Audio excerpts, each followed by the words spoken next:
Welcome to EntreProgrammers Podcast, the podcast for developreneurs, where you get to be a fly on the wall listening to real conversations of developers trying to tackle the challenges they face as entrepreneurs.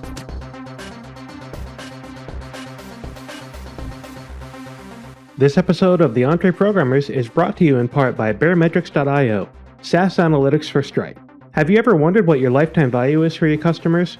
Or what about the churn rate? How often you're losing customers? Are you calculating that junk manually right now?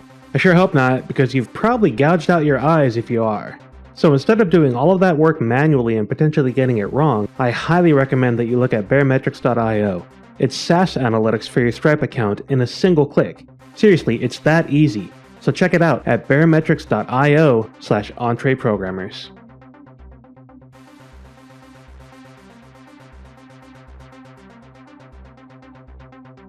We're live. So it's me and Chuck today flying almost solo. John might be joining us later. We'll see. He's supposedly in an airport somewhere.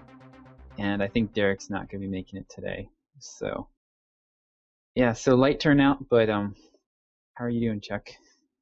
I'm doing all right. It's the day after Christmas, and kids are having a ball with their new toys, and it's all good. Yeah. What did they get? Anything fun for you to play with? My son got a Kinect set that you build into a roller coaster. Oh, nice. So I'm looking forward to helping him play with that. Yeah. I think the one gift that any of the kids is the most proud of is my 5-year-old. We got her a karaoke machine with Frozen songs on it. Oh gosh. So I just have one burning question for you, Josh. Do you want to build a snowman? I have boys, so we haven't had to endure that torture. I don't know. My 3-year-old, he likes Frozen. Actually, my oldest likes Olaf. They've only seen it once, and he keeps talking about Olaf. So. Oh, okay. So we got that. Go ahead. Sorry. No, my 3-year-old's favorite movie is Frozen at this point. So. Okay. Anyway. Our guys are really into Fireman Sam, which is like this British comedy, or not comedy, but British kids show, and it's pretty awful. It's like a bunch of Brits. I'm pretty sure it's a bunch of Brits trying to make American accents. Oh no. Yeah, so they're not any better at it than we are at making British accents. It's kind of painful. Yeah. You just have to sound different enough, huh? Yeah, so we got our guys this huge like foam block set. They've been loving. There you go. Yeah, it's like some of the blocks are like 2 or 3 feet long, so you build castles out of it and that sort of thing. Mm-hmm. Yeah. So yeah, so did you get to take any time off for Christmas? I took Wednesday and Thursday off, and I'll take today off, and then I don't never work on the weekend, but I try not to. So I'll be taking tomorrow and Saturday or Sunday off as well. Unless I just get this bug in my ear where it's like, okay, I've got to go work on this, but then it'll be at night after everyone's in bed. Is that hard? Do you have an urge to work on Saturday usually, or? No, not really, because usually I've worked all the way through the week, and so I kind of need a day. Yeah. The other thing is I've got this cold that's moved down into my chest, and so I think I just need the time off to relax. So. Yeah, one thing I really need to get better at is taking time off. This was an interesting experiment. I took 8 days of paid time off here, which is I think the longest I've taken. Certainly I think the longest that I haven't worked since I was unemployed about 6 years ago. It might be the longest working vacation I've ever taken, and it was. So I was hoping. I've gotten better about taking time off and being able to work on projects, my own projects, without flaming out. Like I used to kind of get really depressed. Oh, wow. It kind of get out of my routine, and I'd get depressed and kind of go into a tailspin. So I've gotten better about being able to just work. Like if I take time off, I can just kind of work on my own stuff, and I use the Pomodoro thing really helps me stay on track with that. So this was an experiment to see if I could cut back and only work a few hours a day, instead of trying to do full days, and it didn't go all that well. Oh no. Yeah. It's like I feel like when I don't work, 6, 7, 8 hours in a day, like the whole day just sort of gets away from me. And so that's pretty much what happened almost every day. It was a little distressing. Yeah, I usually don't. So if I work and work and work and work and work, I just get really, really run down. Yeah. So I have the same problem as far as cutting back goes. My issue is that if I know I'm going to only be working a few hours during the day, then I just pick the one thing that I have to get done that day. And that way I can claim success when I walk away. Yeah. Otherwise, I'm in the same boat. It's like, I didn't do anything today. Yeah, I don't usually have that problem anymore of like feeling like I spent 8 hours in front of my computer and didn't accomplish anything. But this time I managed to spend 3 or 4 hours in front of my computer and feel like I didn't accomplish anything. So yeah, it was good. It was a good experiment. Kind of reinforced for me the need to be disciplined. Like I found that the days when I didn't get up at my normal time, I usually get up at 5:20 and just sort of hit the ground running. When I tried to sleep in and rest a little bit more, those days were pretty bad. Oh wow. So, yeah. So like Wednesday, I got up at my normal time, and I got in a few hours of work in the morning. I think I quit by like 2 p.m. or so. But I felt great. Like I was high energy. But like the days when I slept until like 7, I had no energy. I had no motivation. I was kind of down. It was interesting. So what do you do when you get up at 5:20? I'm just curious. Do you just go straight to work, or do you do something else? No, I usually some days I go to the gym. So like Tuesday, Thursday, Saturday, I go to the gym usually for a quick workout and then come back and then get showered and then I head downstairs. And I usually try to, like lately I've been trying to read a book for like 15 minutes before I start work, just to try to get in a little bit of reading time. And then I dive right into work. I kind of plan out my day and then dive straight in. And usually I can get in about an hour or 2 hours worth of work before I start my 9 to 5. And so when I stick to that, I'm happy, I'm high energy. But once I get off of that, it's just, it doesn't work. One thing that was weird last week was we were doing more stuff with the family. I was doing more stuff with my family, and so we were going out in the morning because the kids can't. We have young kids, and they can't go anywhere later in the day. Basically, if we do that, it's a train wreck. So we have to take them out at like 10:30, which is kind of smack in the middle of my productivity time. So I'd have to quit work at like 10, and then then we'd go out. Then I'd try to come back and I'd try to work for a couple of hours in the afternoon, but that did not work. So it seems like if I can get in the block, the days when I was able to get in the block from like 6:30ish to noon, that worked pretty well for me. But deviating from that, not so great. Yeah, I can definitely identify with that. Since I work from home, I mean, I get interrupted pretty regularly. And, depending on what the interruption is and how long it takes, that can kind of nix the rest of the day really being highly productive. I have to start playing mental games with myself. I start using some keywords that I have in my head to kind of hack the way that I'm thinking so that I can get back into productivity. That's interesting. What can you explain that a little bit? So, there are some key ideas, both positive and negative, depending on where I'm at. that I can use to kind of get myself back in the groove. So most of the time I start, thinking about, just my fulfillment factors of, how many people can I help? What kind of good can I get out there? I can really take care of my family if I get the video done or whatever. And so, I start doing the self-talk, and then I get amped up because it's like, okay, well, if I go do this, then I'm going to get what I want. And then sometimes, if I still can't get myself going, then I start, talking to myself, and I'm like, well, if I don't do it, then I'm not being consistent. I'm being selfish.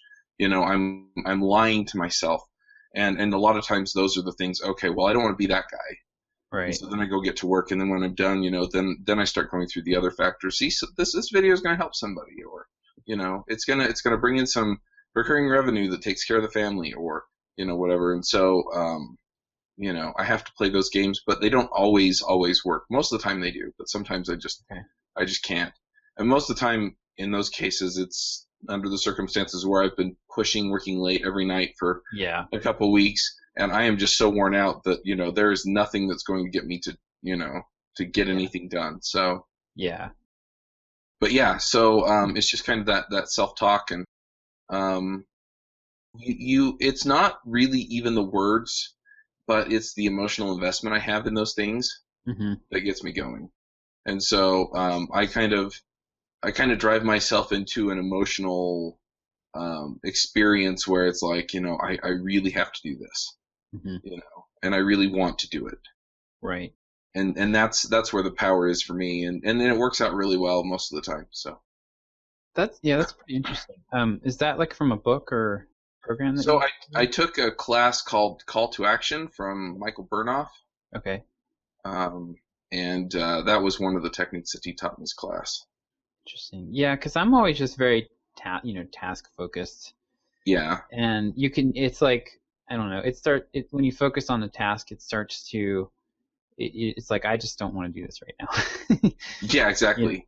Yeah, like the two of the things I really wanted to get done, which I did get done to some extent, was I wanted to have, like, on my blog, my about page has always been like, Josh Earl is a programmer and writer.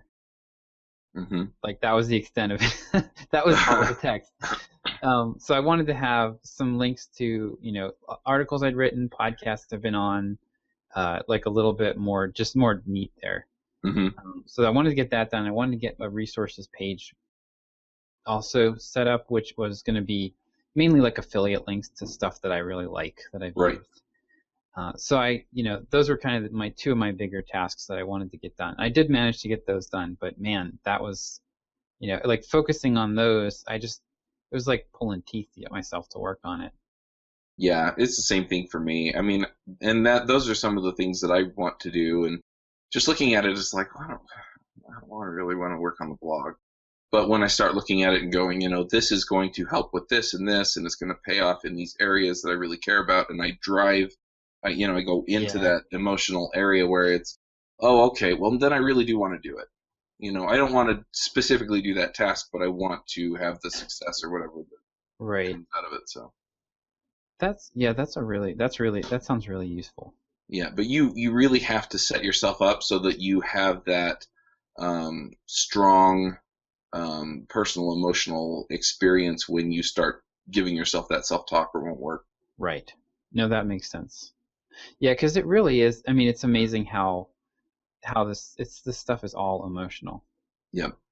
And I noticed. So for me, this kind of got reinforced again, but I've really noticed that the amount of the amount of sleep I'm getting or not getting is huge.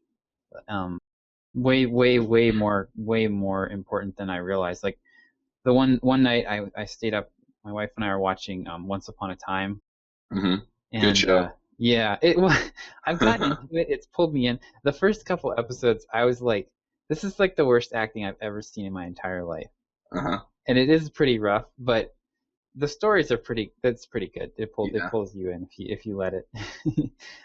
So we stayed up kind of late watching that one night, and then the next day I slept in too, but I was kind of a wreck. So that makes a lot of sense though, what you're saying. So I'm gonna have to give that a try sometime. So did you have, like for you making the adjustment when you quit, or I mean when you went from work from a 9 to 5 to contracting, freelancing, like was that a tough adjustment for you? Um, I had to learn to do things a little differently. My first contract was actually for a consulting agency here in Utah, Okay. and so I drove into their office every day. Oh, So okay. it wasn't that big of a leap Yeah. until I finished that contract. Mm-hmm. But, I had to build them and things like that. So I kind of had a little bit of transition with it. The big obstacle for me was getting my wife on board. Mm-hmm. And she just freaked out. And then, it worked out. Basically, I just made a deal with her if, because we got a severance and I had just gotten a bonus like the week Okay. before I got laid off. And so I just looked at her and I said, look, when we're out of money, I'll go get a job. Yeah, exactly. So I figured I had about a month Okay. to, plus whatever I could drum up with contracting to make it work. And so she freaked out all the way up until we started putting my money back into the savings account. Yeah. And then it was fine. Right. But yeah, that was the big thing. And there were some other adjustments. It's hard to think about now because it's been 4.5 years. Okay. But yeah, I think the biggest adjustment was just, realizing that I was kind of in charge of the whole show now. And then the other adjustment that came a little bit later was realizing, you know what, this really is a business and I've got to treat it like one. Yeah. Yeah, it's interesting. Like I think I think at some point I'll be out on my own, and I think having clients for a while is probably a good way to make that transition, because at least then you still have some external accountability. Mm-hmm.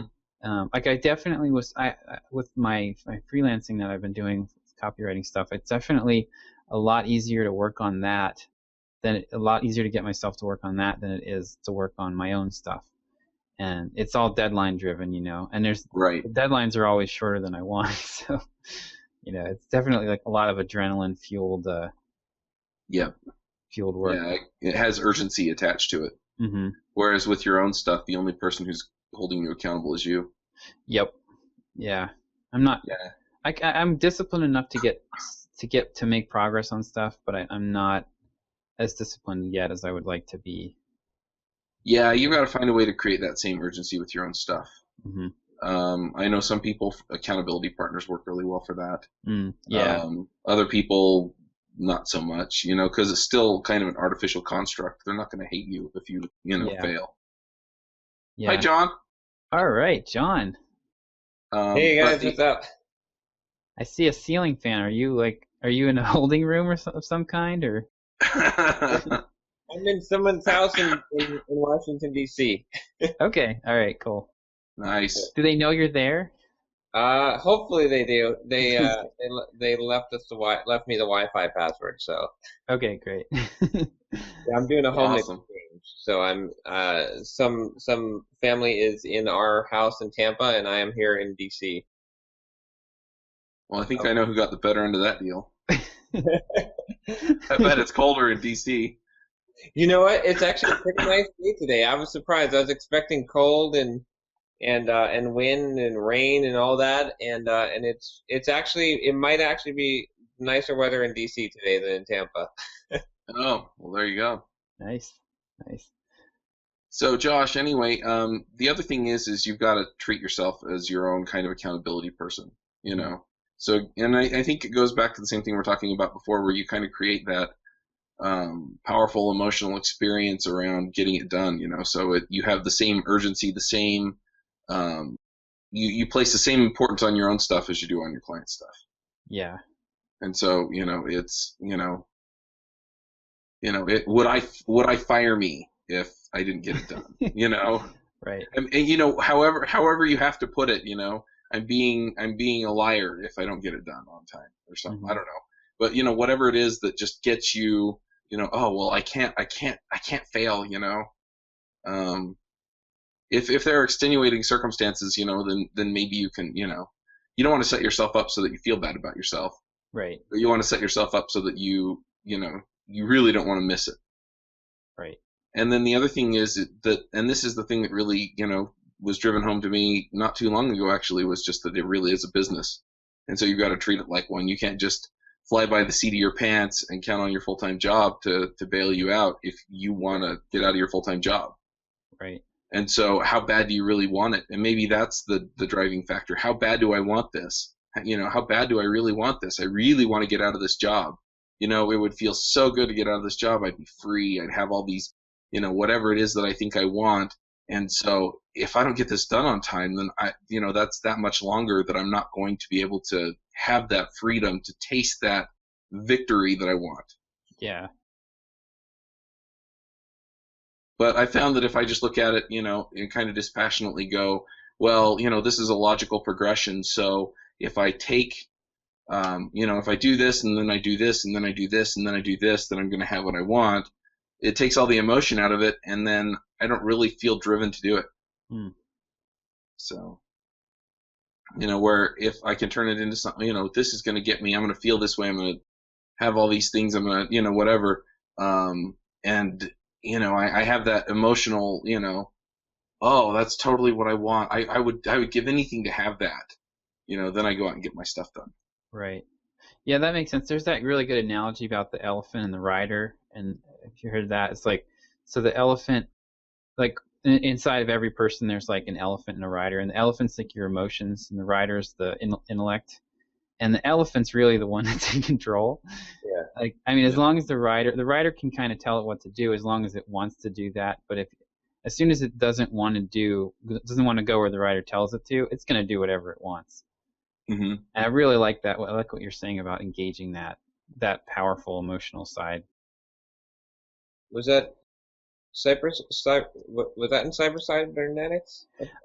No, I think it's in one of the books by the Heath brothers. I'm not sure though. I read it somewhere. Yeah. I can't remember where it was, but yeah, it's been everywhere. Like a lot of people have picked it up and used it. But yeah, John. So we were just talking. Like I was just telling Chuck that I managed to get a fraction done. I took 8 days of time off in a row here, and I managed to get a few things done, but not nearly what I was hoping to. So we're just kind of analyzing that and talking about how to stay motivated on your own projects. It happens from time to time. Like the last 3 weeks or so, it might have been even 4 weeks.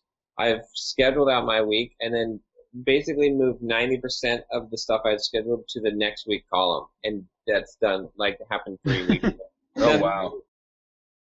Yeah. Normally that doesn't happen to me, right? Normally I'm very accurate with my planning, but sometimes it's just like stuff hits you, especially around the holidays and stuff. You're trying to do other stuff. Stuff hits you. Things take longer. But the biggest thing that I've been finding, and I need to get back to doing it again, is Josh, when you first introduced me to the Pomodoro encouraged me to start really using it, right? That it's useful. The biggest thing I got from it immediately was the fact when I started saying, okay, I'm trying to hit X number of Pomodoros per day, and that's what matters, not how much work I get done or what the work was. Like, it became a separate thing for me. I was like, okay, if I've hit my 8 Pomodoros or 10 or whatever I had said for the day, then I have done a good job. If I've honestly done those, like that is, I can totally feel good about it. Don't have to be down on myself. And if it turns out that I didn't get the work I want done, then it's a totally different thing. It's a scheduling, it's a priority problem. I just didn't pick the right things to work on, which is a totally separately addressable thing, which I don't feel nearly as guilty about. Because so that I've kind of slipped away from that myself, but when I do, I have to remind myself to say, okay, look, set the goal to be how many Pomodoros, not how much work to accomplish, because you can't control how much work you can accomplish. It's out of your control because work expands. You don't know how long things will take. Yeah. But you can always say, I am going to devote 6 Pomodoros a day or whatever it is, and if you get those done, you have done your job. You have done the best of your ability. And you can rest easy on that. It's, like I said, easier said than done. But when I am in that mindset, I'm operating, mentally as healthy as possible, and I don't feel the guiltiness of like glowing days and all that Right. stuff that I do when I'm not operating in that mode. Another thing that was different about this little break that I took was that I was trying to work on things that I didn't have a good sense for how long they would take. Like they were new things. Like John, I noticed you did an about page for your blog. I did the same thing. Yeah. Because mine was always just like a one-liner. It was pretty much non-existent, and so I wanted to build that out. And so I ended up taking me like a long time to pull together all the links that I wanted to include and all that stuff. Like I spent like a whole day just sort of, or not a whole day, but like a whole 4 to 6 hours of time blocking out the links and tracking all that stuff down and figuring out what I wanted to have on it. Yeah. Wow. I'm looking at it now. And by the way, same thing for me, right? I had scheduled 2 Pomodoros to make my about page, and Yeah. it took like 6 or 7, I think. Yeah. Mm-hmm. Wow, your about page looks great. I like. Thanks. I wanted to write I want to write a bio. Like I want to have a bio on there that's kind of like this is what really what I ended up doing was I ended up just shipping the thing. So I wanted to have like a whole bio where I had kind of like just a little bit about my story, how I've gotten to where I am. And I think I'm probably going to start it if I get around to writing, I'll probably start it like with me basically getting basically laid off, and I spent 6 months on unemployment, and that was kind of a formative. That really pushed me onto the path that I'm on now. Yeah. So kick in the butt. And it's kind of dramatic, so I wanted to start it there, but I kind of got hung up on that. And then I realized, well, if I can just set that part aside and just do like these bullet points at the top and then, all the stuff I've done, like that would be way better than what I have now, which is nothing. So I ended up just shipping that the bookend pieces, and I want to have a chunk in the middle that I'll write at some point. But it's really hard. Like it's tough to like tell your own story. I mean, it's just really hard to know where to start. So Yeah. I like the strategy though. I mean, I like my strategy for the about page is somewhat similar. Like I didn't tell a story, but I'm trying to include as much information as possible. Mm-hmm. Because if someone is there on that about page, like they will go and read and read and read, like if they're interested in learning about it. And so you might as well. Well, the way I'm using mine, so Perry Marshall talks about when you want to go into consulting, like one of the first things you need to do is put together a 2-pound box of proof, which is like everything that you can pull together that's in any way says this is a serious person that you should take seriously.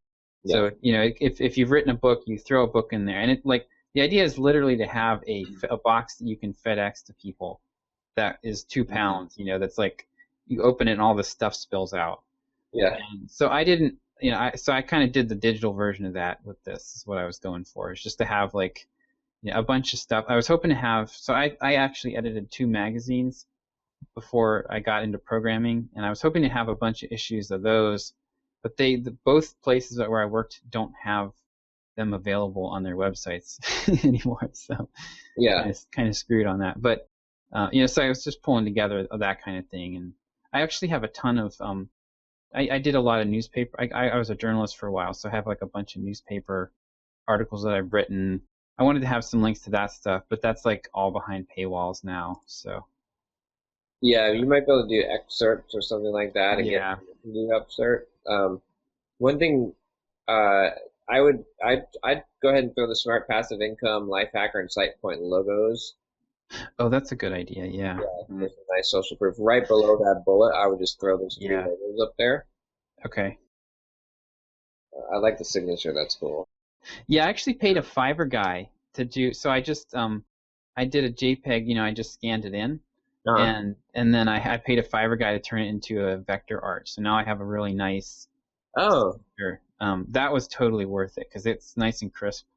Yeah, and you got a resizable signature. Yep. I'm thinking about throwing that into my personal email signature actually too. Yeah. But yeah, I got that done. I also got a resources page. Like I have a tools and resources page that I want to turn into like just a bunch of affiliate links for stuff that I like. And I had a few things up there, but I didn't have everything I wanted to, so I went through and updated that. I had to track down all those. That took me another like 4 to 6 hours just to track down all those links and kind of get that blocked out. Yeah, it takes time to track down all the links and stuff. Yeah. I was trying to I had most of my podcast links, but I was trying to find them all, and I was like, man, I've been interviewed on like over 20 episodes with podcasts, like. Yeah, that was really impressive. I saw that. I think you sent us that email, and I really liked the way you put that together.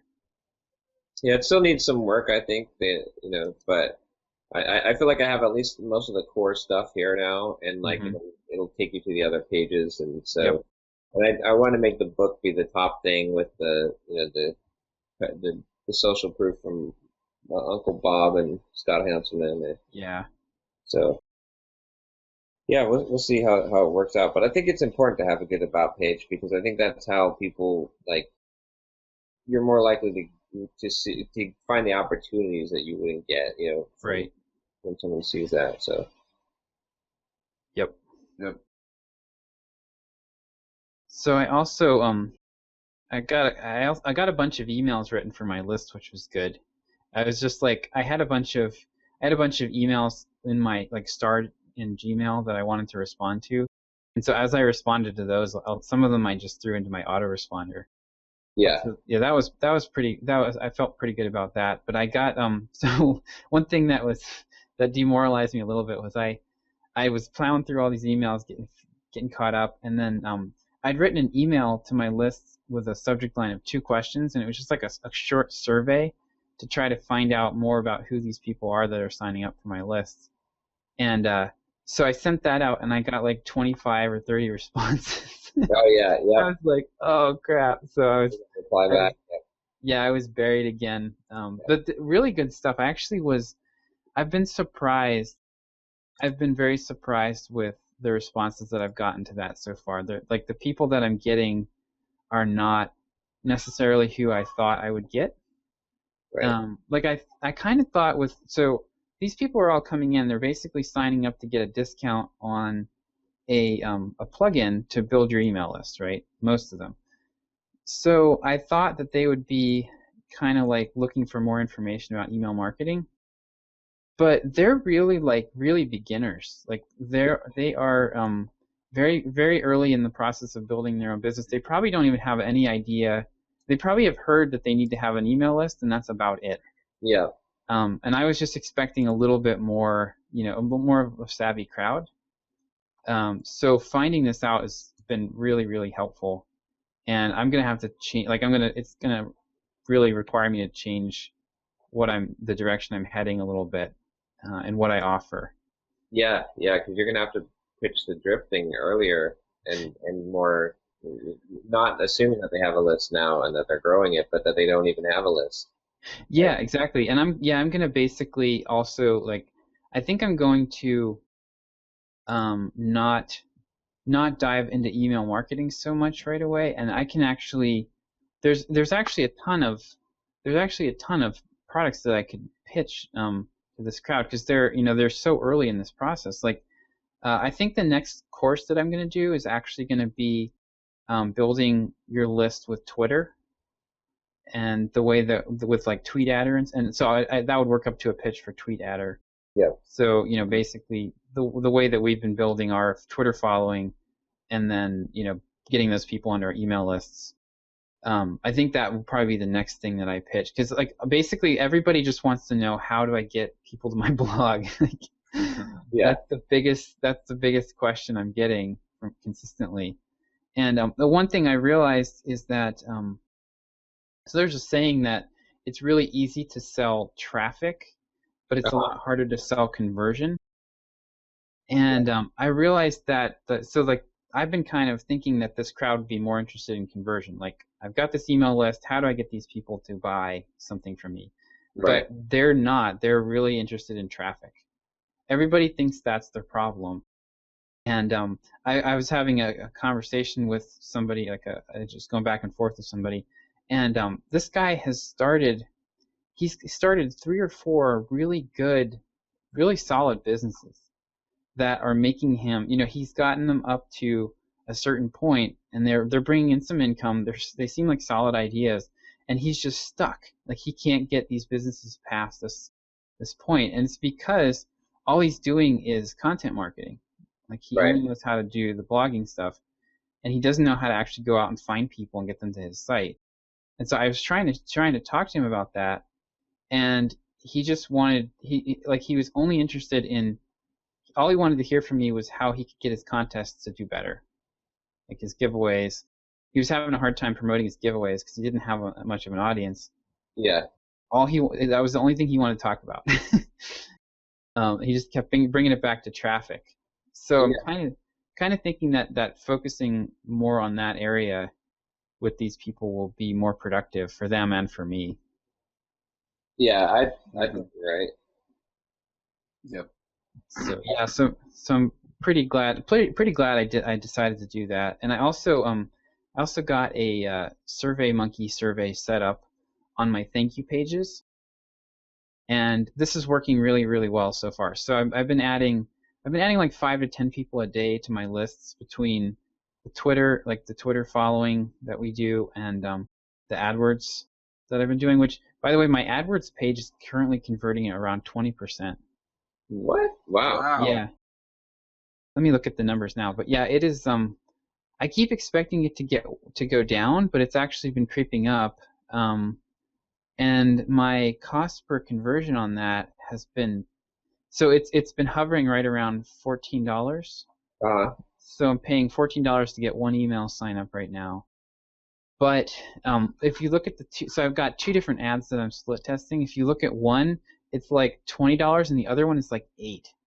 Oh, nice. Wow. So yeah, so if I switched off that other ad, I think I would be getting signups for about $8 each, Wow. which is, and the click-through rates are so low on this ad, like they're like 0.8%, that I'm still paying kind of a lot of money for the clicks. So if I can get the click-through rate up, so holy cow, I got a bunch of conversions. I'm up to 12 conversions on this thing. My conversion rate is 29%. Now, wow. is it statistically significant now? Well, I mean, it's. Let me look at. So I've gotten 47, like almost 4,800 impressions. Well, hang on, Google's going funky on me here. Come on, there we go. Reload. Okay, yeah. So okay, I've gotten 4,600 impressions and 40 clicks and 12 conversions, and my conversion rate's about 30%. Wow. That's good. So, which is funny because I was talking to a guy who's like a traffic guy, and he was telling me that an email, like this type of email course, would not convert for cold traffic. Yeah. Well, I guess that's not true. Yeah, let me look at my ads. Email courses do surprisingly well. I think because it's a new thing that people haven't really seen that much. Mm-hmm. I mean, at first people always did the special reports, right? And then Right. like giving away ebooks, and so I think people have enough of those white papers and special reports and ebooks and stuff that the email thing is a little bit more interesting. It's Yeah. you feel as Yeah. burdensome, like you're gonna get spoon fed to you instead of like reading a 50-page book. Or you're going to get a 50-page book in multiple emails like John's. Yeah. Yeah. So yeah, it looks like I've got 9 conversions on one ad and 3 on the other. It's funny, the click-through rates are not that different, but the cost per conversion on the one ad is $7, and on the other ad it's $19. Oh wow. It's almost $20. Yeah. And one is converting at 40%, and the other one's converting at 16%. So I'm planning to just let this run for quite a while because I don't trust those numbers. Yeah, exactly. You don't have enough data yet. Yeah, that's still pretty low, but the clicks are actually pretty close. It's interesting. So, but yeah, I figure like with the holidays and everything that I don't want to draw any conclusions from this at all. But so anyway, so with that, between that and the Twitter stuff, I seem to be getting about 5 to 10 email signups a day. And I'm sending all those people to my thank you page, and my thank you page now has an embedded MailChimp survey. No, Okay. sorry, SurveyMonkey survey.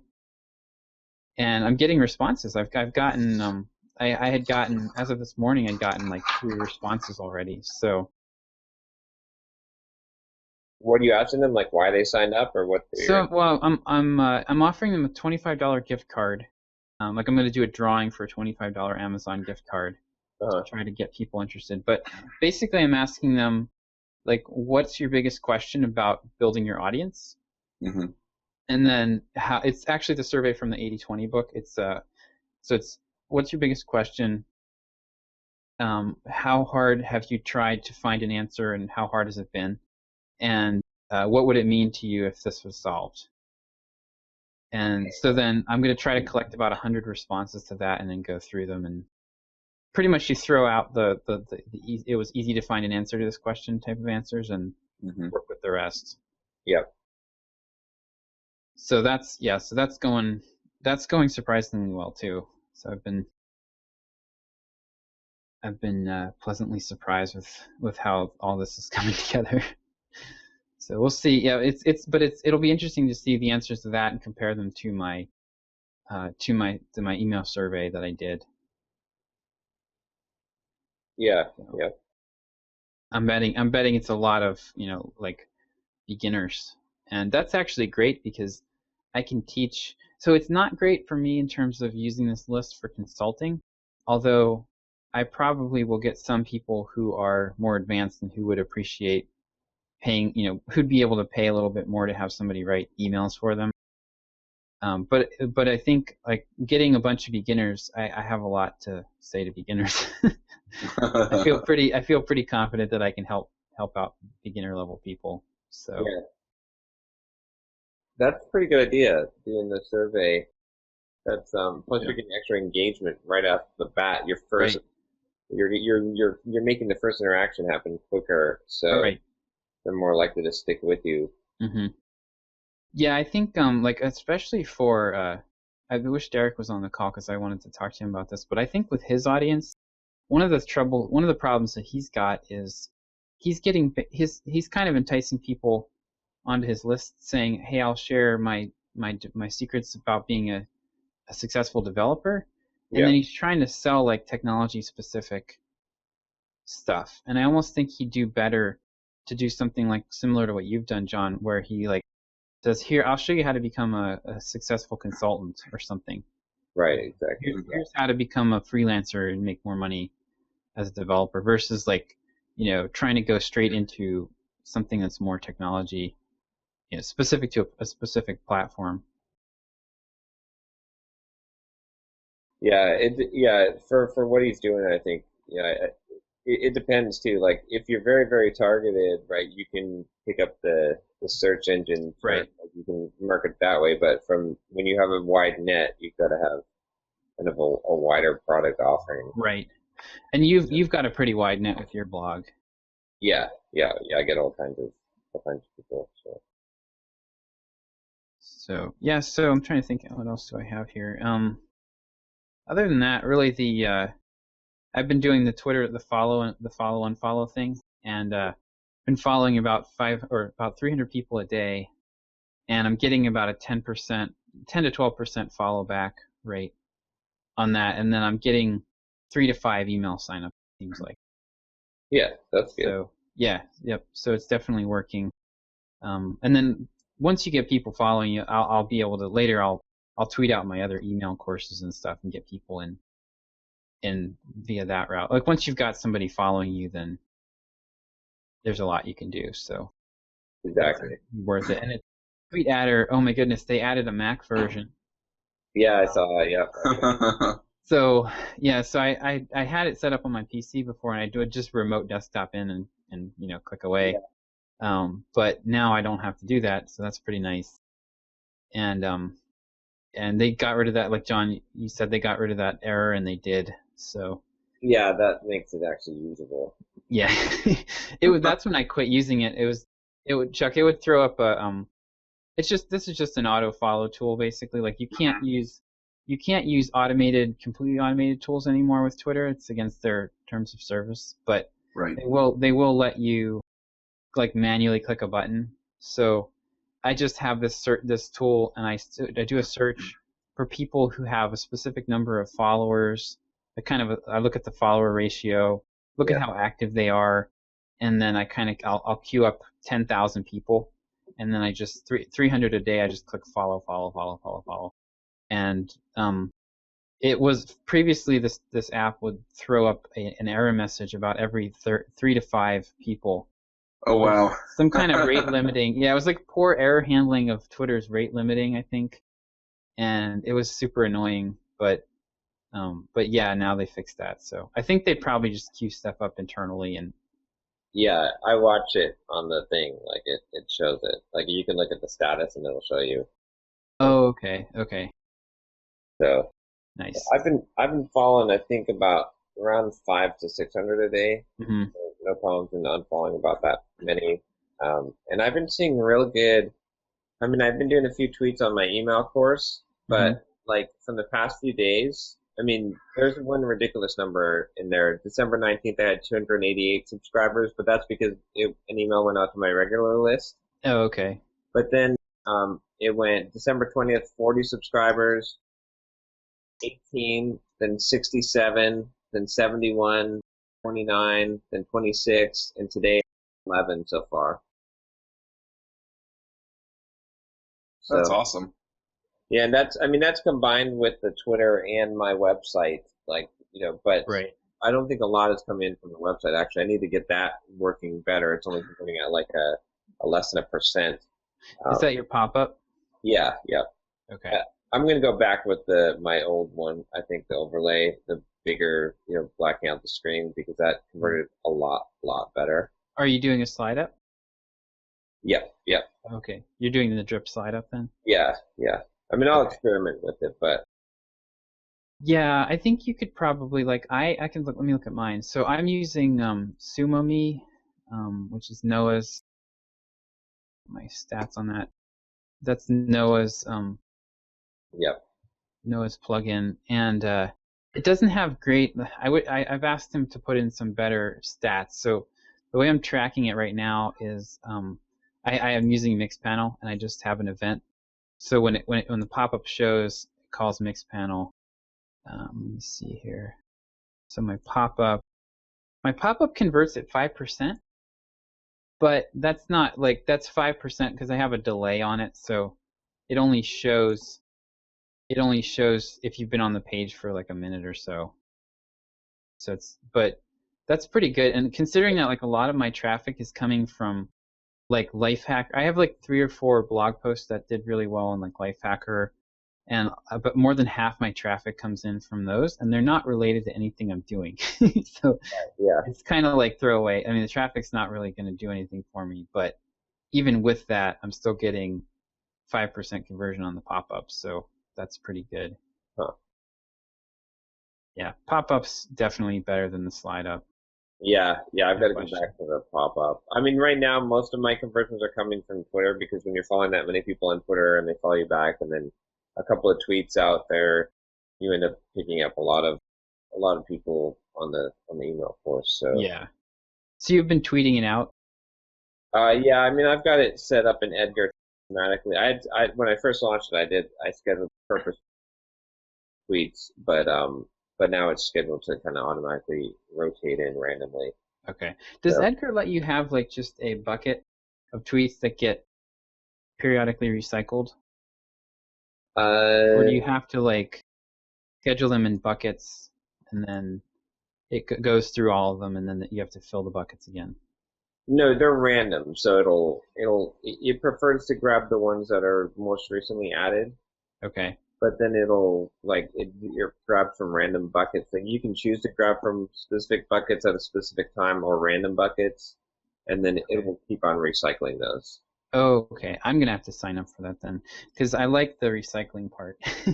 Yeah, exactly. See, that's the thing is that's the big thing is, because if you've got 200 blog posts or whatever, you want to constantly be putting out. You never want to have a dull spot where you're not putting out something. you might as well.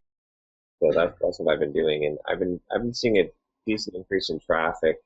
And, you might as well be promoting your own stuff, like putting out your older blog posts and stuff like that.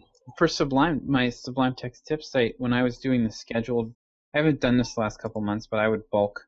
I had just like a spreadsheet, and I would just bulk import as a CSV, like two or three tweets a day that would promote my own blog posts, and I was getting like 3,000 or 4,000 page views a month at least from doing that. It was like 30 or 40% of my traffic. Yeah, it's definitely something you don't want to miss out on. Yeah. The other piece of it too is like, a lot of people are like, oh, why do you do this Twitter crap? But the answer is like, it's you, like you're saying before with the contest thing, and I like it in your email sequence. You talk about how like you can use a contest to build up enough people to be able to launch another contest.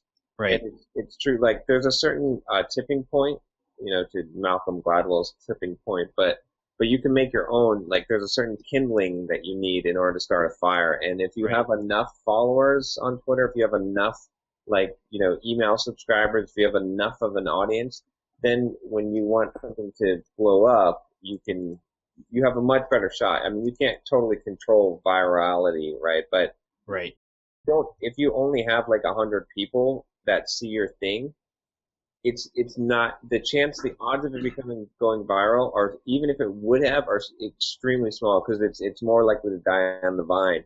But if you have like 100,000 people, then if it has any chance of going viral, it's going to that's beyond the tipping point, right? But somewhere around 10,000 or so is like a very, very good chance of if it does have legs that it's going to run. Right. Yeah, that's exactly how I think of Twitter. Like it's basically just it's kind of like it's the lowest entry point. Like clicking that follow button is a really, really low entry point to your funnel. Yeah. And a lot of people kind of stop there, and the social media marketing crowd thinks that getting followers or getting likes or whatever on Facebook is valuable in and of itself, and it's really not that valuable because with Twitter, if you have 10,000 people, only about 500 of them are going to see a tweet that you send out. So, it's just, but having access to them and being able to pull them in deeper is really, really useful. Yep, exactly. Yep. So yeah, that's pretty much all for me. John, are you doing anything interesting or? Let's see what's going on. Oh, that might as well talk about that. Chuck had me on Ruby Rogues. Oh yeah. Yeah. I felt like that was the strongest, the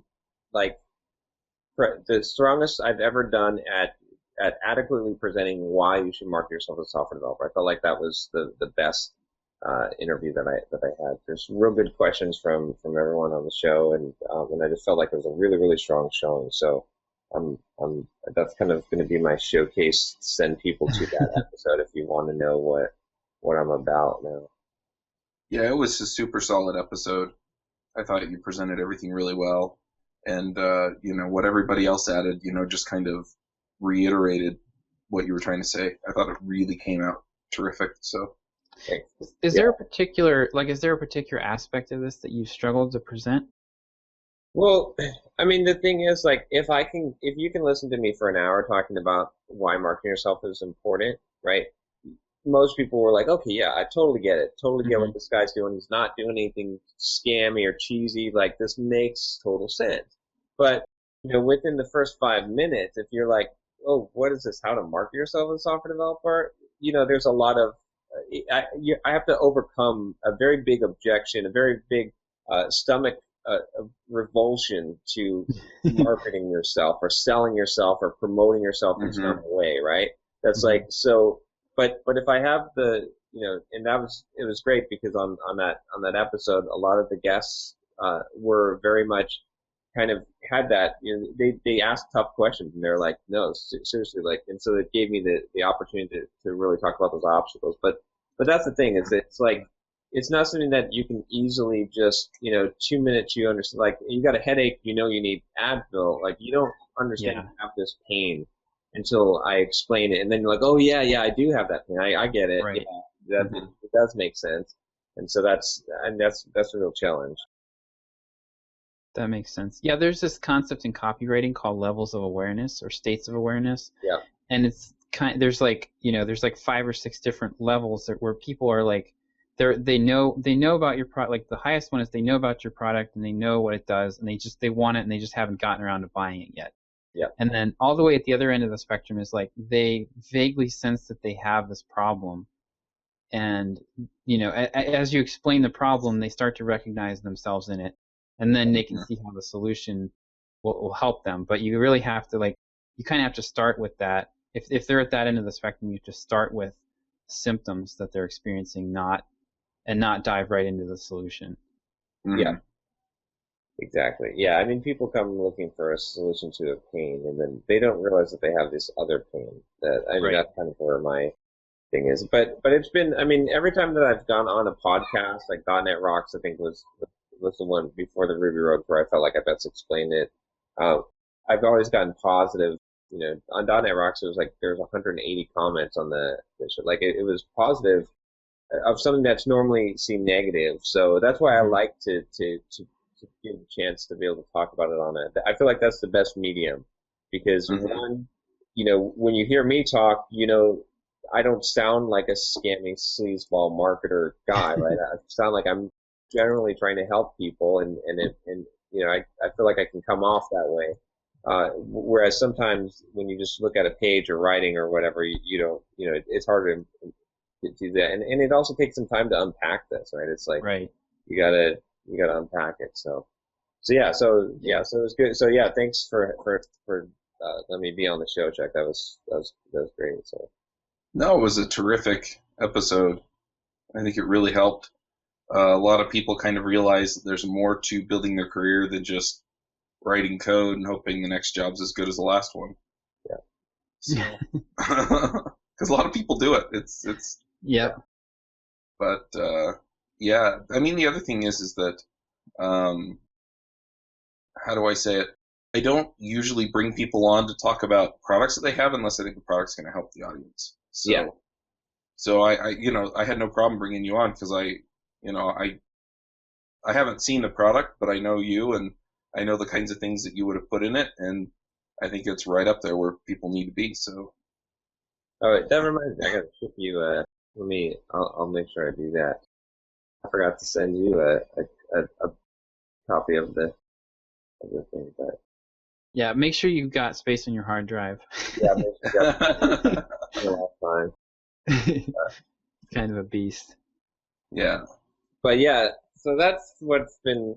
I mean, that was a good, I think, thing definitely for, and we'll see. At the same time, also this interview I did with South by or SSW, like this big consulting firm in Australia, that went live too. So there's been a lot of promotion around how to market yourself, which is good. I think that's in the stories. I feel like as I talk about it more and more, like I have it down cold now. I know exactly, like, because people ask the same questions, and so it's like, okay, I got a few different stories to talk about why specialization is important. I got stories about all these different things about resume writing and those things, and they come to mind immediately now, and I'm refining those stories as I talk about them more and more comfortable. So it's good. It's kind of feels good to be in one spot where I'm going so deep in that spot that I've got like 1,000 topics to talk about, and then 5 or 6 really solid stories or examples to use all the time.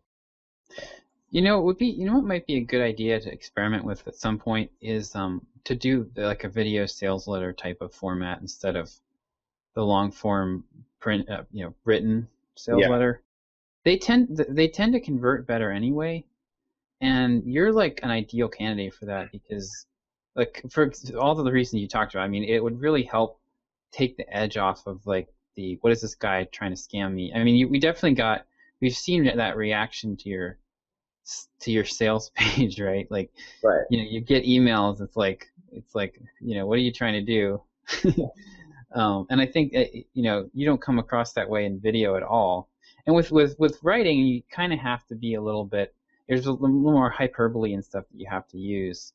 Yeah. to make it work. Mm-hmm. So with the video, especially for a programmer audience, like video might be just a better format.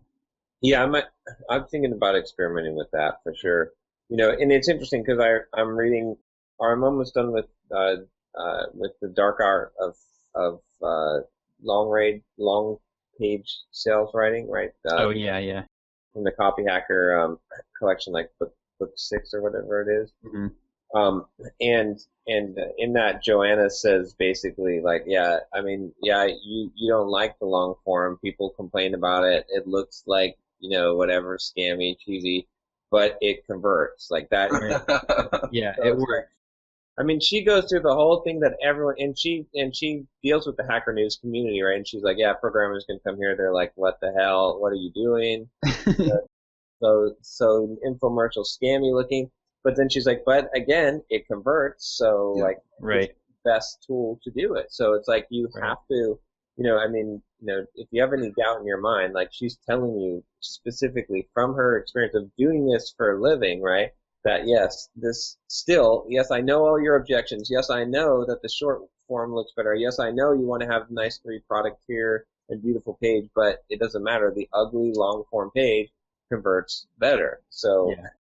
Well, it's kind of like the pop-up for the email signups, right?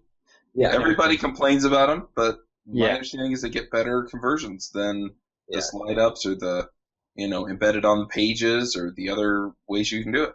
They're more intrusive. Yeah. And that's why they work. You have to do an interrupt. Seth Godin talked about it in that book that he wrote about the permission marketing, right? You have to start with an interrupt. Mm-hmm.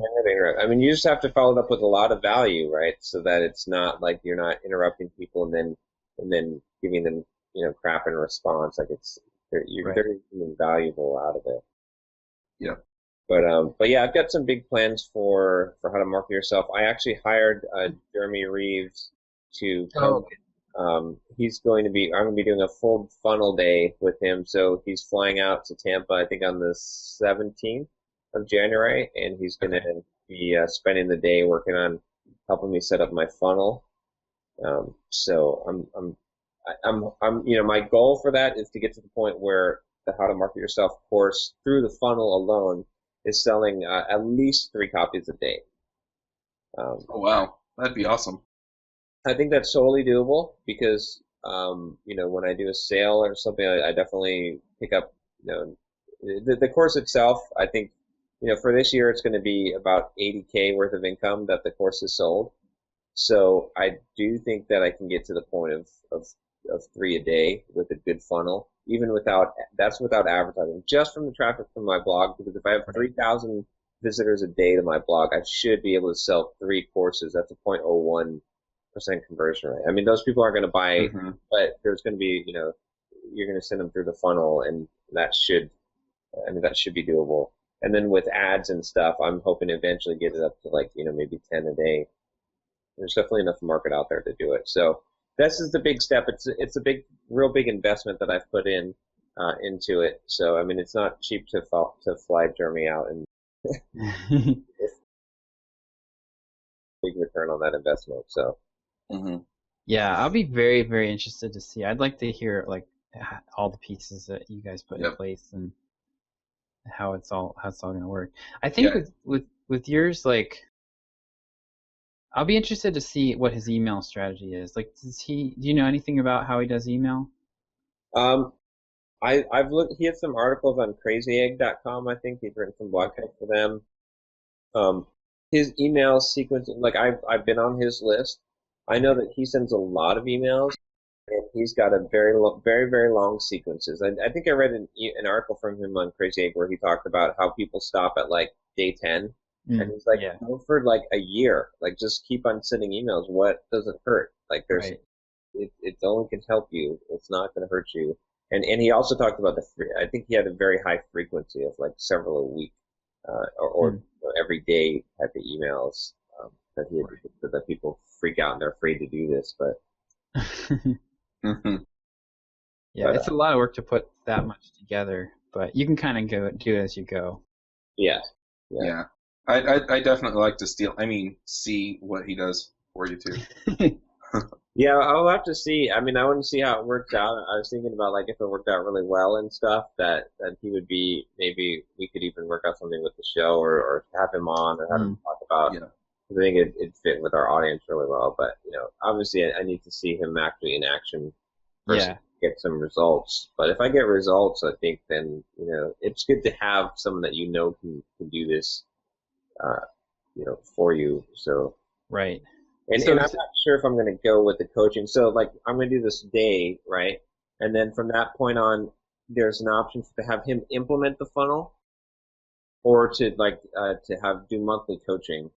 I'm probably leaning towards having him do monthly coaching while I implement it, and just making that my primary focus, because I want to learn more and more about this. And I'd rather, like, the ability to write copy and to make funnels is such an important ability for an entrepreneur. I think, like, all entrepreneurs need to be marketers, copywriters, and salespeople, right? There's just, you have to have that skill set. It to some degree. You don't have to be, it doesn't have to be your main skill set, but if you don't have that skill set, you are like, you're at such a disadvantage, I think. So Right.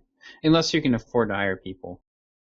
Even then, like, if you can afford to hire people, and you have the connections that that the people you're hiring are the right people, right? Because the thing about hiring people is, if you don't have the skills yourself, you don't know when you're getting taken advantage of. You don't know when you have poor quality. Like, you don't know what to expect. So,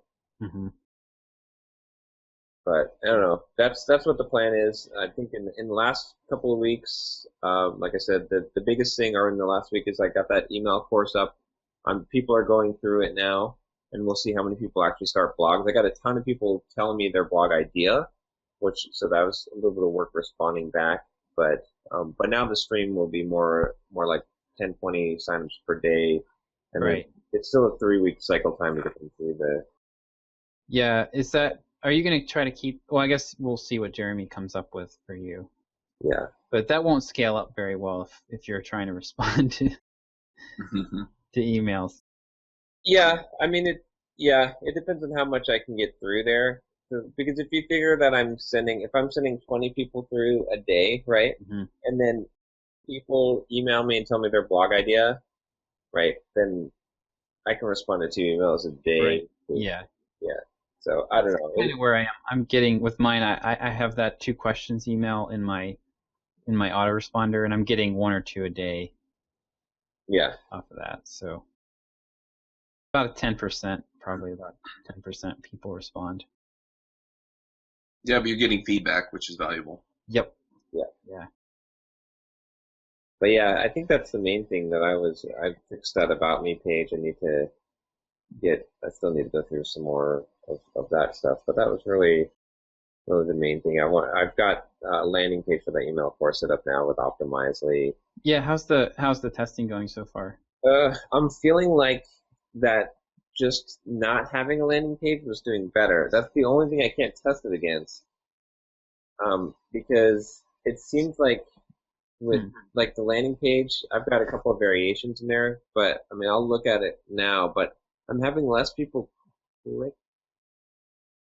So you mean what were you doing before? Oh, you were just going straight to drip.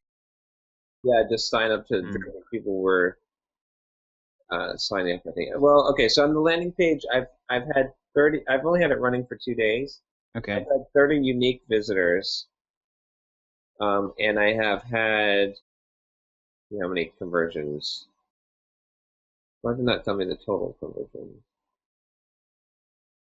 Is it just showing you percentages? It showed me for each one. Okay. Instead of, I want to know what the overall conversions were. Well, okay, I've got 3 variations, and then I've got, each one of them has 2 conversions. Okay. But, so no clear winner. I would drop that back down to 2 if it were me, because that's going to take a while to get to a statistical significant level of 3.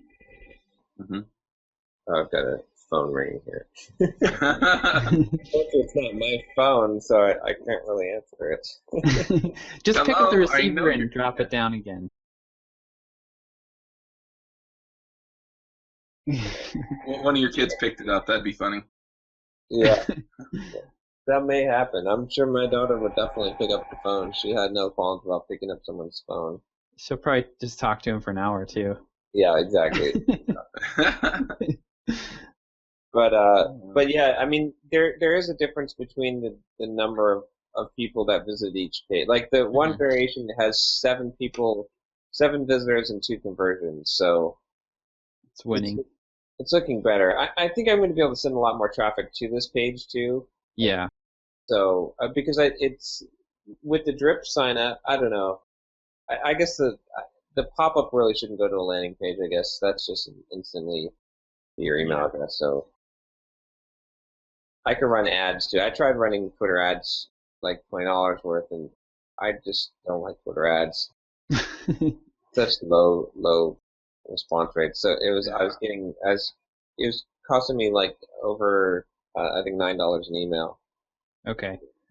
Yeah, you can do. The thing I found that's most effective is the Twitter cards with the conversion paper conversion. Like that. Yeah. That's worth doing because you're not paying to send, bot traffic to your website. Hopefully. That's a good point. Yeah, I got to set up cards. The thing that prevents us from doing the cards is the graphic design. I know. Yeah, I know. I need to do this. I need to find somebody as well to just. I would, and I mine is just hand drawn right now, the one I'm using. Yeah. And I like that. I like that approach. So that's pretty low.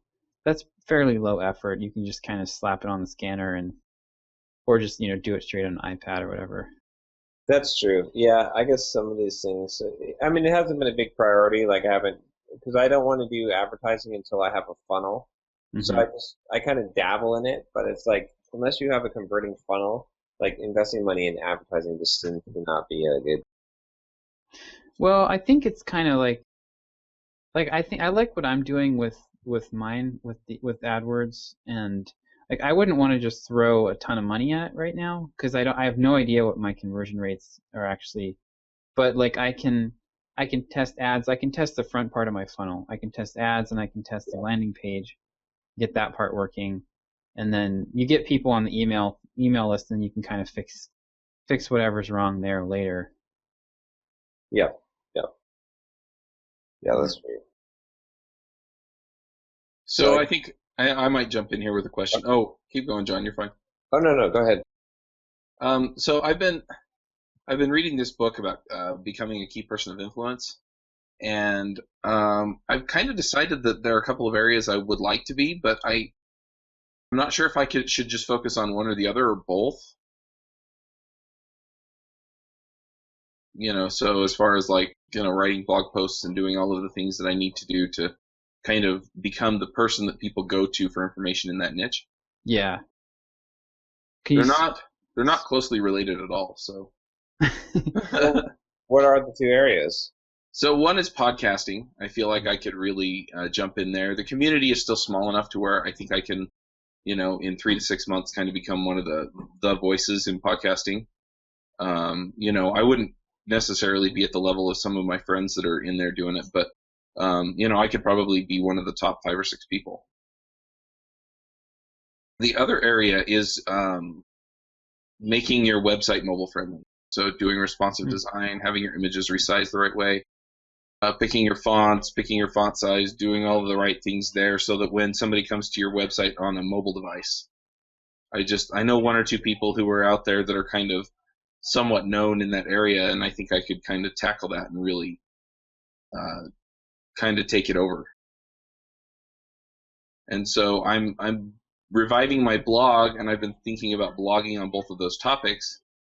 I've also thought about starting podcasts on both of those topics since that's my thing. So I'm just not really sure what the best approach is for me for that. I mean, I could do the podcasts, just do a 10 or 15 minute podcast on each one. But do you think I'm nuts for trying to split my time between the 2? Should I just go after one and then the other? My opinion is that you should go after the podcasting one because that's what you're most known for. that's where you have a unique advantage. I always like to go after the place where you have, I've been sending a lot of people emails back now saying where they should specialize. So one of the things that I've been finding is that if you have some kind of unique advantage, that's the winner. Okay. Right. And the unique advantage you have is a self-created one, of course, but you have a podcast empire already, with shows that have a lot of episodes. So you've got a huge reach. That's something that if someone wanted to get your advantage, they're 3 years out. Yeah, that's true. They can't catch up. They can't but if someone wants to hang a shingle and say that they're a responsive design expert they could do that tomorrow. Well, we know what John thinks about responsive design anyway, so. I've come more and more to like it, actually, which is because I found the necessity of it, but and I understand it better. I understand it's actually not just for 3 devices. But that's beside the point. I don't know. I think that makes more sense. I think you'll have a lot less competition. There's a lot less podcast gurus out there and podcast empires out there, and it comes with the idea of building audiences, which is always good.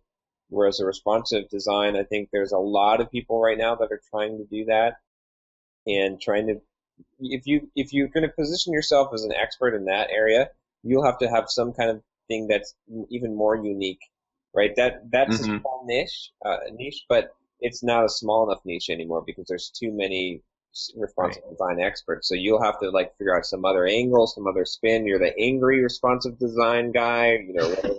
That would be appropriate.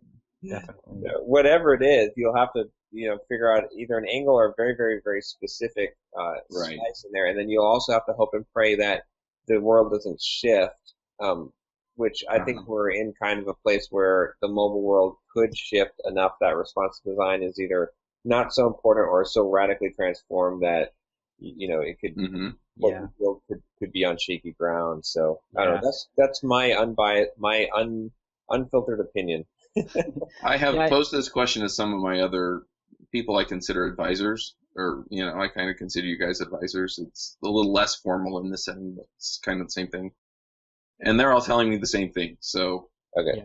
And I'm gonna agree with everything that John just said. I think the one thing I'd add too, though, is that it's not good enough to be in the top 5 or 6 in podcasting. You need to come up with a way to slice it so that you're number 1 in some area. Yeah. That you can niche it down. So technology podcasts or something like that. Yeah. I'm not sure what that ends up being, but yeah.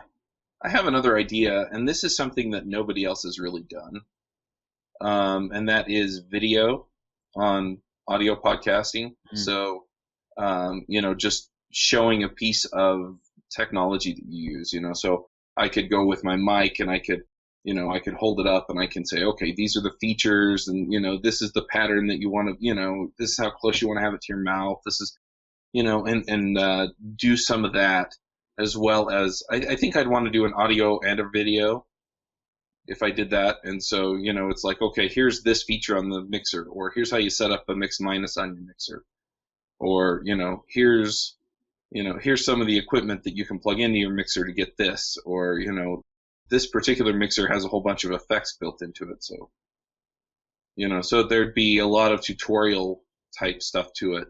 The other thing is a lot of the podcasts about podcasting, they talk about equipment, but they only kind of mention it and say that it does specific things. Right. And then the rest of it is, and this is stuff I'd want to cover too, but most of the rest of it is on how do you find guests, and how do you find sponsors, and how do you, how do you stay consistent with it, and how often do you want to do it? And so it's all of kind of the softer end of things that don't involve equipment. And so I'd like to be able to talk about those on an audio podcast, and then have the videos that are like, okay, here's how you plug this into your computer, or here's how you, here's a piece of equipment that I use, and this is why I use it. Or, here's Adobe Audition, and here's how we're going to do this effect in it this time, or something. That's a really good idea. I think you're right. I mean, I don't subscribe to all the podcasts about podcasting, but I think that most of it is the soft skills approach. and I don't think that. I think there's very few people that have the knowledge or the focus to go on the hardware and the more technical side of podcasting. Yeah. I mean, you might even make it something to show around the words technical podcasting, or something around that, because I think that is a small enough piece where you could dominate easily. And it's something. The nice thing about that is it's like, if you're listening to a podcast about podcasting, right, there's only so many that you can put in your, listen to every week. And there's, and that's kind of saturated, and you've got all these guys there. But you can always, like, regardless of if you have your favorite podcast about podcasting, you can always add a technical one that talks about equipment, right? And the more technical aspects of using of Audition and and all of that stuff, I think. So that I think it's a good supplementary one that, you're not competing directly against the big players, because this is an add-on that everyone would want to have. Like, who wouldn't want to know about the equipment? Plus, it also gives you another way to monetize, right? Because affiliate links. Yeah, and you're going to get, we'll send you stuff, so you can become like a review in addition to But I don't see anyone else doing it. That could be good, could be bad. Yep. Yeah. The other end of it, though, is that a lot of these guys have been doing it for a long time. I mean, the three that I can think of off the top of my head are Podcast Answer Man, which is Cliff Ravenscraft. Cliff's a good friend of mine, and he's mostly, I mean, he does talk about podcasting stuff, but he's mostly focused on, building your life and your business into what you want at this point. That's what Podcast Answer Man is about. He said it.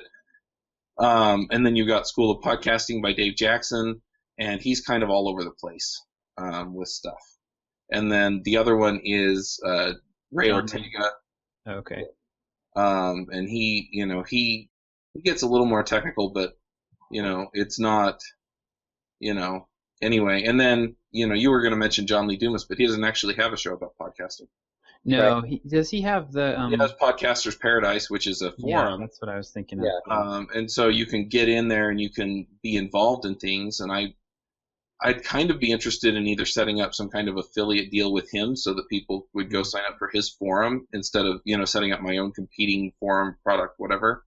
Right. And then if not, then I guess I could, because I don't think it would hurt.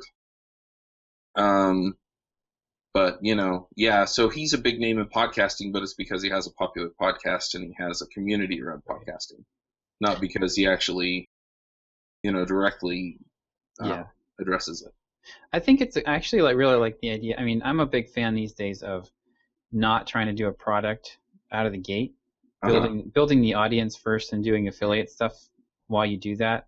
Yeah. And then you can come in later. Once you've got an audience, then you actually have a better pulse on what people want. Really want. Yep. Yeah. And you can find an unmet need versus like going head to head with John Lee Dumas on something. Yep. And see, the thing about that approach too, I think that works so well, is if you have an audience and your audience likes you, they're going to buy whatever you sell. Mm-hmm. Like, you're going to find their needs and you're going to build the right thing for them. But there are there are people that they're going to buy whatever you sell. I always use the example, like, whatever Pat Flynn comes up with something to sell, I'm going to buy it, right? It's because I subscribe to what he's doing. I like him as a person. Right. So the other thing I'm thinking about, though, is blogging and getting a blog post out about podcasting every week. On top of the video and the audio. Yep. Is once a week enough? That's a good question. I think also, should you bother with blogging? Yes, that's the other question. I think you should bother with it, and I think you should at least, if you can't do once a week, then don't bother with it. But I mean, you'll be more successful if you can do. If you're trying to get it off the ground, right? I always say, like, do 2 or 3 blog posts a week for the first year, and then, but I mean, I'm able to get steady traffic and growth from 1 a week. So I don't know. I mean, the thing about blogging is that, well, it's not just blogging, right? It's like it's that whole be everywhere strategy. It's the idea that if you're going to establish yourself as an authority in an area, you've got to be on all the mediums. So when people search, right, it's that brand recognition. They're like, man, I just heard that guy on the podcast, and here I am doing a Google search, and I'm on his website. Whoa, or I mean, as soon as that happens, that gives you into your credibility level just skyrocketed. So, or they see a video, they're like YouTube. All of a sudden, you show up on their YouTube channel on a recommendation, and they're like, wait a minute. This guy's following me around. What is going on? And you gain that instant authority and credibility level. So that's why I would say that blogging is a crucial component of it because of the search. Really, you will show up in search terms, and your blog post will, and that's going to reinforce wherever else you're trying to spread your message. I actually disagree with the be everywhere strategy for beginners when you're breaking into a niche. Like, I think people just burn themselves out, and I know I did this.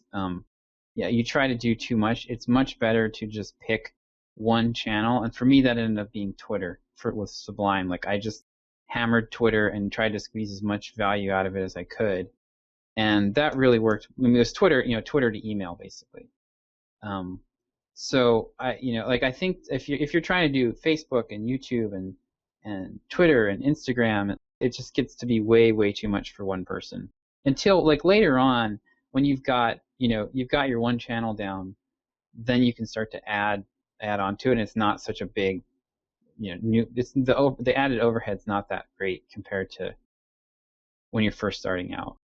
I would agree with like the social media, but I would simplify it down to this. I'd say you need to be on audio, video, and written. Like, that's everywhere to me. It's like you need to be able to find your stuff from, some kind of audio, some kind of video, some kind of written format. However you want to do that, Hopefully, Charles. We've got. Hey, I'm back. Sorry. All right. There we go. We got two of you. Yeah, that's the thing I worry about. What you were saying about the be everywhere approach is that I don't know if I have time to manage a Facebook channel and a Twitter channel and and this and that and this and that and this and that. And so, yeah, I think what I'm probably going to do is just start out with either the videos or the podcast, and then work into the other, and then move from there into blogging. I think so you could do if you do the video and audio right, you can get the SEO benefit out of it.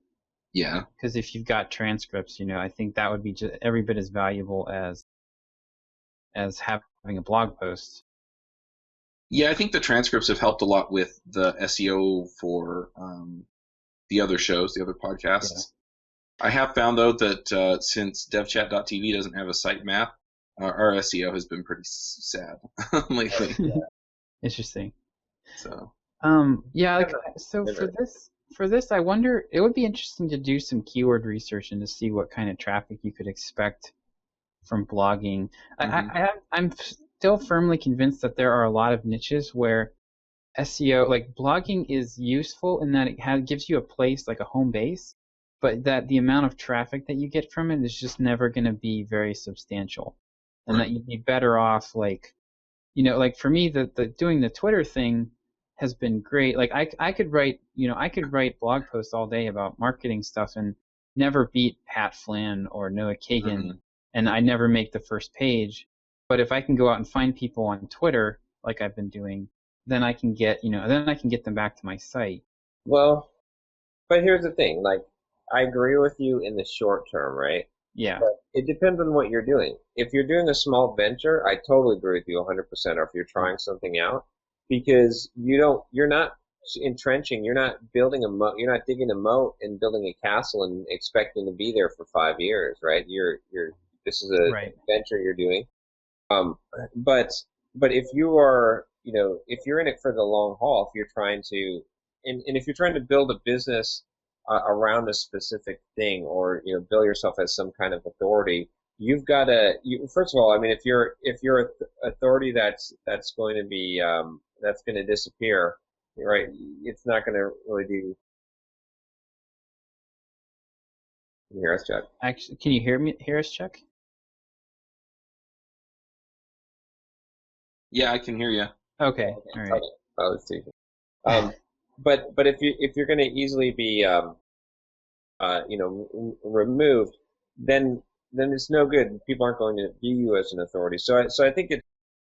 I always think of it as it's going to take you 5 years to really build a business that is a self-sustaining business, right? So that's kind of how I view this. It's like if you start writing blog posts now, and I mean that's what I tell software developers that are trying to market themselves and build their careers. It's like you start now, and 5 years from now, you're going to be successful. I mean, maybe if I guarantee you though, if someone writes a blog post every week for a year, and they're going to see a traffic increase after a year. It's going to take probably 2 years to really get traction, and then but if you do it for 5 years, if you're consistently like there, like you will build a business around you. It's almost impossible to not be successful. Part of the problem, like there's part of the problem with that though is that you have to know what business you want to have in 5 years, and like. For you, like what you've done is you've been able to write about topics of interest to a general population. I mean, because you're kind of all over the map, and it's like it's really, it's good. It's good what you've done. Like you've been, you do like a lot of soft skills type stuff. A lot of theory, some controversy, some hard like how-to type of stuff. But then you've built something on top of it. You've created this how to market yourself course.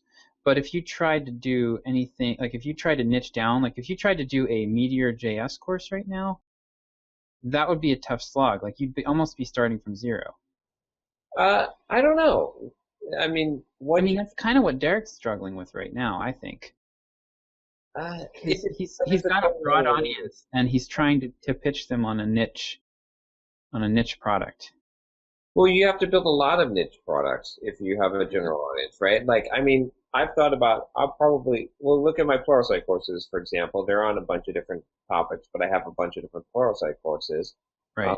I've got a lot of requests for Selenium courses and Java for me to just release through my website.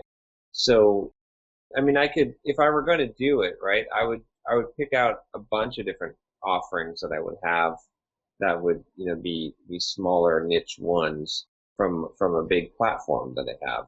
Right. But then you've got 10 or 12 or 20 different little businesses that you have to maintain.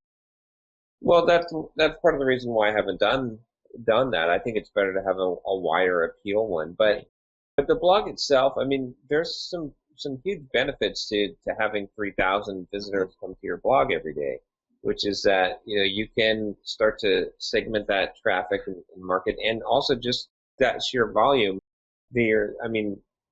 Just from advertising alone, I usually make around $2,000 a month off a simple programmer. So, I mean, and that's not even like, I mean, I could up that a lot if I actually put some effort into it. So, I mean, I guess what I'm saying is that by itself, just having that, having that resource, it's extremely valuable, and but it takes a long time to build up. Right. So, I didn't know where I was going, right? I mean, it's not like I just said, okay, I'm going to be, life coach for software developers, or, right. It's kind of evolved, and it will still continue to evolve, but it's still, that effort, it has some impact. If I would have started my YouTube channel like, a year or two earlier, I would have had a much bigger channel there, but that's had a huge impact, and that's growing. So, I mean, I don't know. It's if you're looking at it from the long term, you've got to establish kind of these things. Mm-hmm. I think otherwise you're gonna be kicking yourself 5 years down the road. Yeah, I don't know if I'm gonna be able to not blog, to be honest. Just because it's just one medium that's really easy for me to sit down and, I get excited and I can just write a blog post about it. It's more work to make a video about it. But the other thing is that, as far as be everywhere goes, I'm not sure if, I want to start a Facebook page unless I know I'll have the time to maintain it. Right. I don't want to set up a Twitter account and have it be a ghost town, so those are the things that concern me more. Right. I like Twitter for this type of thing because because of the visibility that you have on people, where you can target them versus waiting for them to come to you. Like Facebook has, and Twitter might do this at some point, but Facebook is constantly looking to take away your ability to reach out to people and make you pay. Like the only way to do that now is to pay. And they're actually making it even harder. From what I understand, January 1, there's some more changes that are kicking in. So like they've reduced your organic reach to almost nothing. Yeah. So yeah, Facebook is better for advertising from what I understand, but as far as like targeting people and not having to pay for it, Twitter's way better. Yeah, and I mean I think you missed that point, Chuck, where I was talking about too. Like I was telling Josh that I think it's I was saying to be everywhere really is you need to be on audio, video, and written. Not necessarily all the social media platforms. And I totally agree with Josh about targeting one. Like, I mean, focusing on one social media platform is a lot better strategy than trying to hit them all. Like, I think you should have a presence on all of them if you can, but there should be the one that you really focus on. You only have a presence on the other ones just because it gives you a little more credibility. People want to see that they expect to be able to follow you on, whatever they're on. But and Twitter is usually I think the one that is easiest to make the most traction with. Right. Hardware to set up, but yeah. Yep. One other consideration too about the blogging thing, relying on that as your main traffic strategy, is for podcasts, like for a lot of topics. One thing about programming, there's Hacker News, right? There are some sites where you can get viral exposure, and a lot of niches don't have that. I've talked to bloggers who are trying to do programming related products and stuff, and they're trying to use content marketing, but like their stuff's too small to go big on Hacker News. And if you're like, that's just, you're never going to get, like, it's really, really tough. I mean, not say you're never going to get traction, but there's a pretty good chance that the internet and the world will have moved on from the technology that you're choosing before you get a lot of traction from blogging about it. Yeah, that makes sense. Yeah. Well, and the other thing is like all of the podcasts. I mean, the Angular podcast kind of took off, but it was as much because I had people in my other audiences that were ready to accept that, as opposed to anything else, I think. And then I got some people who have reach in that space that also brought a lot of listeners. In other words, it kind of augmented their already decently sized audience for Angular stuff. But most of the other shows, I mean, it's a year or so before they're really clicking along and have a community around them that, consistently tweet, talk, or comment about them. Yeah, so I think it depends too on your strategy too, between building on how much you're in the business too. Like if you're trying to, I mean, my strategy has always been build a name for yourself, right? People know who you are. They're going to buy. I mean, the biggest example I always use is and I'm going to blank his name. Isn't that great? Who's that controversial right-wing Fox guy? Bill O'Reilly? Sean Hannity? O'Reilly. Okay. So O'Reilly, he puts out books, right? And when he puts out, he do the series, the killing of whatever, I'm not sure. I'm not an O'Reilly guy. Okay, anyway. I haven't watched the show either. I might be getting it confused, which is bad for my point. But my point is that when he puts out a book, it's an instant bestseller and a million people buy it because his name is so big, right? So, and that's what I'm saying with the Be Everywhere strategies. I'm not saying necessarily to get a bunch of paid views on your blog. I'm saying that you need brand recognition of your personal brand. Like, if you really want to dominate, I mean, there's other ways to set up businesses and to make money and to get traffic but if you want to really, really dominate a space, people have to know who you are in that space, right? If you want to sell your book, if you want to, sell your courses, or if you want to, all the opportunities that come in that space, they go to the top chef, right? That's true. It's the famous chef that gets the money that makes the to go into my long form sales page. It's totally true, though, right? I mean, yes, people yes, get it is. To speak at the big events, who get the big clients. So my strategy is based around building a name. So I think, but that takes a long time. That's where I think it's going to take you. You're not going to do that overnight. It's going to take you several years to build a name. It might take you 5, might take you 10 years. If you're willing to hang in for 10 years, anyone can build a name as an authority in a niche, but it's going to take a lot of work. But once you have a name, it's the one thing no one can ever take away from you, right? It's like Google can cut up your search traffic, whatever, doesn't matter. Seth Godin is always going to be able to sell books. He's always going to be able to pop up a new blog and have 100,000 people subscribe overnight, right? That's kind of the thing that I'm shooting for. Right. Yeah. Huh. Now I'm excited. Cool. Yeah, I think Kids are going to be like, Dad, come play with us. No, Daddy has to work. Always glad to create orphans,